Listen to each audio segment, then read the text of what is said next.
Hello student, welcome to YouTube study. आज की इस वीडियो में यूपी बोर्ड कक्षा 10 के बच्चों का हिंदी का जो 2023 का ये मॉडल पेपर देख रहे हैं, इसका पूरा full solution A to Z copy पे कैसे सॉल्व करना है, एक एक चीज इस वीडियो में आपको सिखाया जाएगा। अगर आप इस मॉडल पेपर को अच्छे से तैयार करके जाते हैं बोर्ड एग्जाम देने, तो 70 नंबर का ये पेपर आता है। आपका 50 नंबर का सेम टू सेम क्वेश्चन ऐसे ही फंसेंगे। तो ये वीडियो काफी इंपॉर्टेंट है, इसको तुरंत लाइक कर देना है। चैनल पर नए हैं तो सब्सक्राइब करके जुड़ जाइए, क्योंकि यहाँ पर हिंदी, इंग्लिश, साइंस सारे सब्जेक्ट की बेस्ट तैयारी कराया जाएगा क्लास 10 के बच्चों का। तो ये रहा मॉडल पेपर, आप देख सकते हैं हिंदी का। इस वीडियो में हम क्वेश्चन नंबर 5 से स्टार्ट करेंगे। आगे देख सकते हैं, मतलब 5 तक करा दिए, 6 नंबर से इसका एक वीडियो बना चुका है। इस मॉडल पेपर का पूरा अच्छे से समझाया हूं कि OMR शीट को कैसे फिलअप करना है, एक एक चीज स्टेप बाय स्टेप उस वीडियो में बना दिया हूं जो पहली नंबर वाली है। उसका अभी बताऊंगा लिंक कैसे मिलेगा। देखिए एक एक चीज इसमें सोल्यूशन करा दिए हैं। क्वेश्चन नंबर 1 से लेकर के यानी कि 5 तक करा चुके हैं इस मॉडल पेपर का। इस वीडियो में मैं 6 नंबर क्वेश्चन से स्टार्ट करूंगा। देखिए 6 नंबर क्वेश्चन से स्टार्ट करूंगा, देख सकते हैं ना। क्वेश्चन नंबर 6, ये दिए गए लेखक में से किसी एक जीवन परिचय देते हुए उनकी एक प्रमुख रचना का लिखना है। इस वीडियो में यहीं से स्टार्ट करेंगे, अंत तक चलेंगे, ठीक है। तो वीडियो को लाइक कर देना है और इसका PDF मैं प्रोवाइड करने वाला हूं। तो ये देखिए, ये कॉपी है, आप देख रहे हैं ना। इसका क्वेश्चन नंबर फर्स्ट स्टेप पढ़ा दिया हूं, दिख रहा है ना। क्वेश्चन नंबर पहला, दूसरा, तीसरा कैसे लिखना है बोर्ड एग्जाम में कॉपी ऐसे अगर लिखेंगे तो आपका एक भी नंबर नहीं कटेगा। हिंदी में 70 में 70 भी ला सकते हैं, ऐसे अगर ला देंगे तो एक भी नंबर नहीं कटेगा। इस तरीके से आपको लिखना है। यानी कि मैं क्वेश्चन नंबर 5 तक सॉल्व करा चुका हूं। अब यहां से स्टार्ट करेंगे 6 नंबर क्वेश्चन से, यानी कि जीवन परिचय से। और इस वीडियो में देखिए, ये पहला क्वेश्चन इसमें दिया है डॉक्टर राजेंद्र प्रसाद, जयशंकर प्रसाद जी, इसके बाद आचार्य रामचंद्र शुक्ल। किसी एक लेखक का इसमें से आपको जीवन परिचय लिख देना है। तो ये जयशंकर प्रसाद जी पर बहुत सारे बच्चे जो भी आपको याद हो उस पर लिख सकते हैं, ठीक है, तीनों में से किसी एक पर। तो जयशंकर प्रसाद जी पर बता देता हूं, ये 5 नंबर का आपका पेपर में आता है, ठीक है। तो यहाँ पे देखिए क्वेश्चन नंबर यानी प्रश्नोत्तर संख्या ऐसे डाल लेना है अच्छे से, और 6 का क कर रहे हैं। किसके जीवन परिचय लिख रहे हैं, तो जयशंकर प्रसाद जी का जीवन परिचय, ठीक है। देखिए लिखेंगे कि जयशंकर प्रसाद का जन्म काशी के एक प्रतिष्ठित वैश्य परिवार में 30 जनवरी 1889 ईस्वी में हुआ था। तो आपको ब्लैक पेन से लिखना है ये सन, जिस सन में उनका जन्म हुआ है उसको आपको ब्लैक पेन से थोड़ा लिखना है कॉपी में, ताकि आकर्षक दिखे कॉपी, सबसे अच्छी हो आपकी कॉपी, ठीक है। जयशंकर प्रसाद जी का जन्म काशी के एक प्रतिष्ठित वैश्य परिवार में 30 जनवरी 1889 ईस्वी में हुआ था। इनके पिता श्री देवी प्रसाद, क्या है, इनके पिता श्री जो हैं देवी प्रसाद, यहाँ पे देखिए, ठीक है, साहू सुंघनी शाह के नाम से प्रख्यात, यानी कि उसको विचलित प्रसिद्ध कहते हैं थे। उनकी यहाँ पर देखिए दानशीलता और उदारता के कारण उनके यहाँ विद्वानों और कलाकारों का बराबर समादर हुआ करता था, ठीक है। इसके बाद इनकी शिक्षा का प्रारंभिक घर पर ही हुआ। इनकी जो शिक्षा थी वो अपना शिक्षा स्कूल से नहीं ले पाए, घर पर ही किए। क्या क्या विषय पढ़े थे, संस्कृत, फारसी, उर्दू और हिंदी की शिक्षा उन्होंने घर पर ही स्वाध्याय से प्राप्त किया, मतलब अपनी स्वेच्छा से प्राप्त किए, पढ़े, सेल्फ स्टडी बोलते हैं उसी को। अभी कुछ समय के लिए स्थानीय कविंस, ठीक है ना, कविंस कॉलेज में नाम लिखवा लिया, ठीक है, उन्होंने लिखवा लिया। इसके बाद किंतु वहां 8वीं कक्षा से ऊपर न पढ़ सके, मतलब उस कॉलेज में यानी क्वींस कॉलेज में केवल 8वीं तक ही पढ़े। इसके बाद 12 वर्ष की अल्प आयु में उनके पिता का देहांत हो गया, यानी कि मृत्यु हो गई। अब देखिए इनका अधिकांश जीवन काशी में बीता, यानी काशी वाराणसी में है, वहीं पर बीता। अब देखिए जीवन में 3-4 यात्राएं करने का अवसर भी मिला उनको, मतलब कहीं कहीं यात्रा भी किए आए गए। अब देखिए जिनकी छाया कुछ रचनाओं में प्रतिभासित होती है, और यक्षमा यानी कि टीबी के कारण प्रसाद जी का देहांत यानी कि 15 नवंबर 1937 ईस्वी में हो गया। तो इनके जो जन्म तिथि यानी कि डेट ऑफ बर्थ को ब्लैक पेन से लिखिएगा, जब देहांत हुआ तो डेट ऑफ मृत्यु ये आपको ब्लैक पेन से लिखना है। तो ये आपकी क्या है, लेखक थे, जो कि मैं इंपॉर्टेंट लेखक को ही लाया हूं इस वीडियो में। इसके बाद 6 नंबर का ख देखिए, दिए गए कवियों में से किसी एक कवि का जीवन परिचय देते हुए एक प्रमुख रचना भी लिखना है। अभी तो इसका पहले रचना देख लीजिए, इनका एक रचना है नाटक, तो स्कंदगुप्त एक नाटक हो गया, अज्ञात शत्रु, चंद्रगुप्त विख्यात आदि सभी उनकी रचना है। किसके? तो आपको मैंने बता दिया जयशंकर प्रसाद जी की। अब थोड़ा सा और भी देख लीजिएगा, तब जाकर के कवि का जीवन परिचय पढ़ेंगे, ठीक है। कहानी संग्रह, कहानी संग्रह देखिए उन्हीं का है, जैसे कि छाया, प्रतिध्वनि, आकाशद्वीप, इंद्रजाल आदि, ये सभी कहानी संग्रह है। अब प्रसाद जी की एक सफल कहानियों के संग्रह भी है, ठीक है, तो याद रखिएगा अच्छे से। इसके बाद दूसरा नंबर बात करें तो उपन्यास है उन्हीं का। उपन्यास में जैसे कंकाल हो गया, ये उन्हीं का उपन्यास है। तितली भी उन्हीं की है, जयशंकर प्रसाद जी की। इरावती ये भी उन्हीं की है। ऐसे ऐसे बहुत सारे हैं, इत्यादि भी लिख सकते हैं। काव्य देखिए, काव्य भी हेडिंग डालेंगे, आंसू लिख दीजिएगा, झरना लिख दीजिएगा, लहर लिखिएगा आदि, ये प्रसिद्ध काव्य है उनकी, ठीक है। तो आपको जयशंकर प्रसाद जी के जीवन परिचय के ठीक लिखने के बाद आपको उनकी एक प्रमुख रचना भी लिख देना है, तो आप जाकर के रचना लिखेंगे तो 2 नंबर और जीवन परिचय पर 3 नंबर, दोनों मिलके 5 नंबर बनेंगे। इसी तरीके से लिखना है। यहाँ पे देखिए ये कवि हैं, तीनों में से किसी एक कवि का जीवन परिचय लिखना है, जैसे गोस्वामी तुलसीदास। इसके ठीक बाद आपको बताते हैं सुमित्रा नंदन पंत। इसके बाद है महाकवि सूरदास। तो इसमें गोस्वामी तुलसीदास जी के बारे में बता देता हूं। तो जीवन परिचय लिखेंगे तो 2 नंबर, और रचना छोड़ देते हैं तो 2 नंबर कट जाएगा, इसलिए दोनों अनिवार्य है, 5 नंबर मिलेगा। चलिए तो यहाँ पे देखिए कैसे, प्रश्नोत्तर संख्या 6 का ख, गोस्वामी तुलसीदास का जीवन परिचय लिख रहे हैं, तो हेडिंग डाल लीजिएगा इस तरीके से लिखेंगे कि तुलसीदास का जन्म बाढ़ा, यानी देखिए बाढ़ा जिले के राजापुर, यहाँ पर देखिए राजापुर नामक ग्राम में सन 1554 ईस्वी में हुआ था। ये ब्लैक पेन से आपको लिखना है, जन्म सन। कुछ लोग उनका जन्म स्थान एटा, देखिए एटा जिले के सोरो नामक स्थान को मानते हैं। ये सरयू पारी ब्राह्मण थे। इनके पिता का नाम आत्माराम दुबे और माता का नाम हुलसी था। क्या था? हुलसी था। अब देखिए भुक्त मूल नक्षत्र में जन्म होने के कारण इनके पिता ने आगे देखिए, इनके पिता ने यहां से देखिए क्या किया, इन्हें त्याग दिया। इन्हें क्या कर दिया? त्याग कर दिया। स्वामी नरहरि दास ने इनका पालन पोषण किया था। इनका क्या किया था? पालन पोषण यानी कि पोसा था। अब देखिए काशी के शेष स्नातन नामक विद्वान ने इन्हें वेदों पुराणों आदि ग्रंथों का ज्ञान कराया था। इनका विवाह दीनबंधु पाठक की कन्या रत्नावली से हुआ था। वे पत्नी के प्रेम में अनुरक्त रहते थे कि पत्नी के उद्देश्य से ही इनके मन में वैराग्य उत्पन्न हुआ। इनका जन्म यानी इनका जीवन काशी, अयोध्या और चित्रकूट में अधिक व्यतीत हुआ।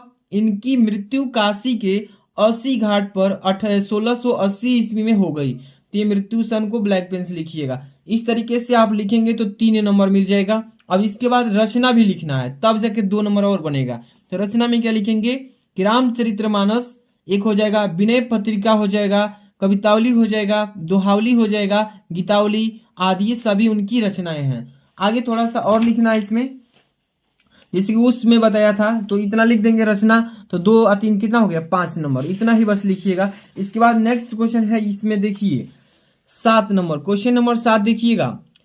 अपनी पाठ्य पुस्तक में से कंठस्थ कोई एक श्लोक लिखिएगा। श्लोक लिखना है, इस प्रश्न पत्र में न आया हो, जो ई पेपर में न आया हो उसको छोड़ के कोई भी श्लोक लिख सकते हैं। जैसे प्रश्नोत्तर संख्या 7।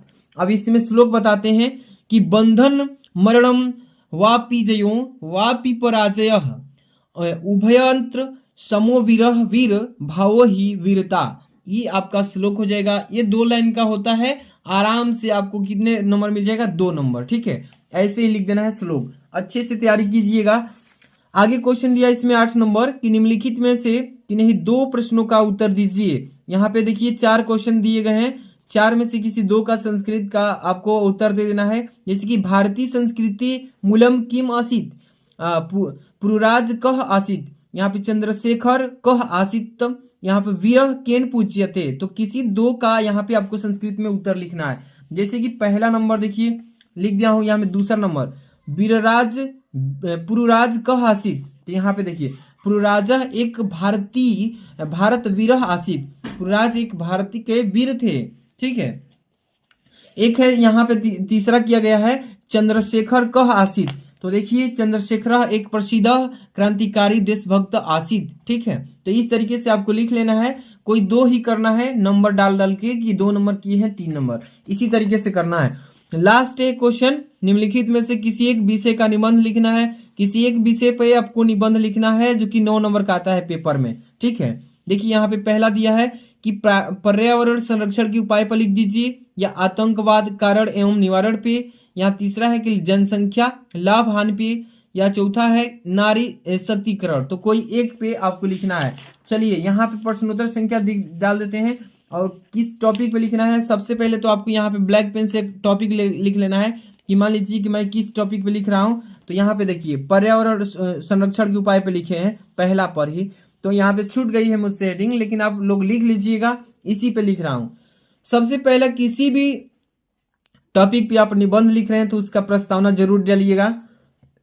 प्रस्तावना में मेन इंपॉर्टेंट चीज लिखा जाता है, जैसे कि पर्यावरण संरक्षण के उपाय पे लिख रहे हैं तो पहला प्रस्तावना होगा कि दैवीय गुणों के विकास के लिए आसुरी कृत्यों के प्रतिरूप खर और दूषण को तित्रा में, यहाँ पे देखिए तित्रा में भगवान राम ने मारा था। ठीक है, इसके बाद देखिए सप्तर्षियों ने डाकू रत्नकार की हिंसा कृति को यहाँ पर देखिए मारकर महर्षि वाल्मीकि बनने का मार्ग प्रस्तुत किया था। ठीक है, ये एक घटनाएं मनुष्य के चित्रवृत्ति का प्रदूषण दूर करने की भी थी। तो ये हो जाएगा प्रस्तावना में, इस तरीके से लिख लेंगे। ठीक, इसके बाद यहाँ पे चलेंगे प्रदूषण का अर्थ क्या होता है, इसको भी हेडिंग लगा के लिखेंगे। हेडिंग याद रखिएगा, कोई भी निबंध लिख रहे हैं तो मेन हेडिंग जो है उसको याद रखिएगा ताकि आपको समझना आए, तभी भी बना के लिख सकते हैं। तो प्रदूषण का अर्थ में लिखेंगे कि जीवन के लिए संतुलित वातावरण अत्यंत आवश्यक है। वातावरण को दूषित हो जाने को प्रदूषण कहा जाता है, यानी खराब हो जाना ही प्रदूषण कहलाता है, जो मुख्यतः जल वायु ध्वनि में आज सर्वत्र व्याप्त है, यानी कि पूरा चारों तरफ फैला हुआ है। तो ये प्रदूषण का अर्थ हो जाएगा। ठीक, इसके नीचे लिखेंगे क्या कि देखिए प्रदूषण के प्रकार, प्रदूषण कितने प्रकार के होते हैं। तो देखिए प्रदूषण निम्न प्रकार के होते हैं, ऐसे लिख लीजिएगा। इसमें लिखेंगे पहला नंबर जल प्रदूषण, जल से कैसे प्रदूषण फैलता है, ये इस पर हेडिंग डालेंगे। टॉपिक पे लिखेंगे कि जल ही जीवन है, बिना जल के जीवन असंभव है। जल भी स्वच्छ और विकार रहित होना चाहिए, मतलब कि इसमें कीटाणु जीवाणु नहीं होना चाहिए, स्वच्छ होना चाहिए, क्योंकि जल के बिना जीना असंभव है। इसके ठीक आगे देखिए, इसमें इसी में लिखेंगे अभी जल में उद्योग धंधों का कचरा, रासायनिक तत्व आदि नदियों में मिलते रहते हैं। ये जमीन के अंदर जाकर भूमिगत जल दूषित करते हैं, यानी कि जो अंदर से जल आ रहा है हम लोग के पीने के लिए उस पर भी असर दे रहे हैं, तो इसी को बोलते हैं। इसके बाद दूसरा नंबर यहाँ पे देखिए प्रकार में, यहाँ पे देखिए प्रकार वायु प्रदूषण, इसमें ये भी प्रकार ही है। वायु से, हवा से कैसे प्रदूषण फैलता है। वायुमंडल में विभिन्न प्रकार की गैसें अपनी आप क्रिया द्वारा संतुलित अवस्था में रहकर जीव जगत के लिए प्राण वायु ऑक्सीजन की निश्चित मात्रा सुनिश्चित करती है।